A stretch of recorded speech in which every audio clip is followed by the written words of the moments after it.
Easterlies pa rin o yung mainit na hangin galing sa karagatang Pasipiko ang umiiral dito sa silangang bahagi ng Luzon at Visayas. At makikita natin dito sa ating latest satellite imagery na ngayong madaling araw pa lamang may mga kaulapan na tayo dito sa silangang bahagi ng ating bansa.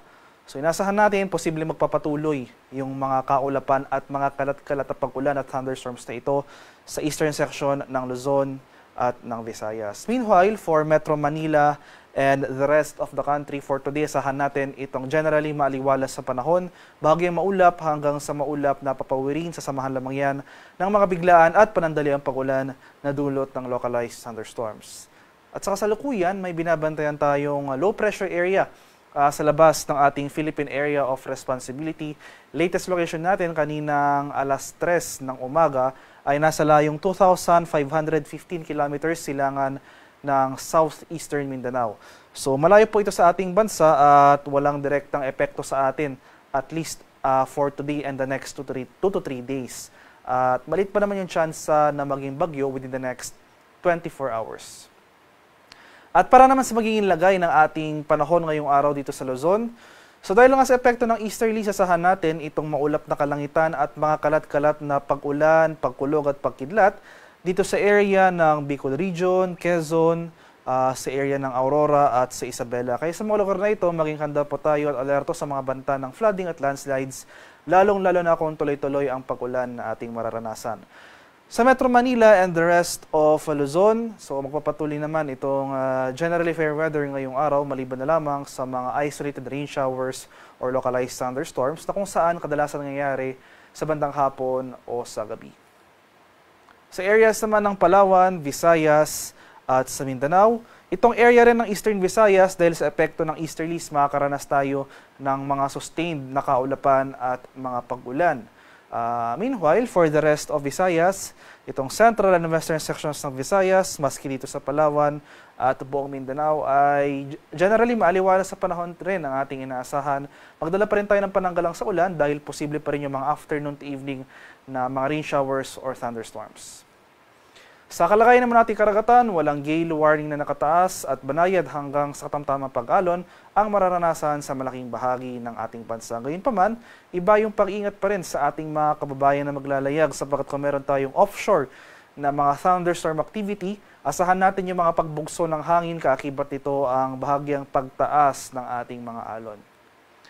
Para naman sa ating weather outlook sa mga susunod na araw, so, yung scenario natin para sa low pressure area na ating minomonitor sa labas ng PAR, low chance maging bagyo within the next 24 hours pero patuloy nga yung monitoring natin dahil hindi natin inaalis yung posibilidad ng development into a tropical cyclone in the coming days na kung saan posible nga itong pamasok ng ating Philippine Area of Responsibility by Thursday or sa Friday. So at least for the next 4 days, wala naman tayo inaasahang direktang epekto ng nasabing paparating na sama ng panahon sa ating bansa. So from Tuesday to Friday, yung mas magiging concern po natin itong pag-iral ng easterlies na makaka-apekto pa rin sa malaking bahagi ng Luzon at Visayas at asahan natin na magpapatuloy rin yung mga kaulapan, yung mga associated na kaulapan sa easterlies as well as yung mga pag-ulan dito sa bahagi ng Aurora at sa Quezon. So possible in the coming days, mababawasan yung mga sustained na mga pag-ulan dito sa area ng Eastern Visayas, Isabela at Bicol Region. Pero itong Aurora at Quezon, in the coming days, mataas yung confidence or mataas yung posibilidad na magkaroon tayo ng mga pag-ulan over these areas. Sa mga lugar ko pong hindi nabanggit, so sa nalalabing bahagi ng ating bansa, including Metro Manila, throughout the rest of the forecast period, ay generally fair weather ang ating mararanasan. Pero dahil nga sa epekto ng easterlies, posibleng-posible pa rin yung mga tsansa ng afternoon to evening ng mga rain showers or thunderstorms. Kaya palagi pa rin po tayo magdala ng payong. So especially nga dito sa silangang bahagi ng ating bansa, since ito yung mga lugar na exposed sa hangin na dulot ng or sa hanging easterlies, ay mas mataas yung thunderstorm occurrences over these areas. Haring araw sa Kamanilaan ay sisikat mamayang 5:47 ng umaga, lulubog naman mamaya sa kadap na 5:37 ng hapon.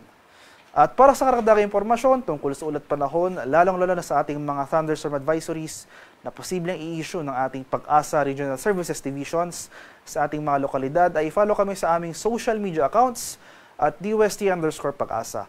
Mag-subscribe rin kayo sa aming YouTube channel sa DOST Pag-asa Weather Report at palaging bisitahin ang aming official website sa pag-asa.dost.gov.ph at panahon.gov.ph. At yan lamang po ang latest mula dito sa Pag-asa Weather Forecasting Center. Magandang umaga sa ating lahat. Ako po si Dan Villamil Gulat.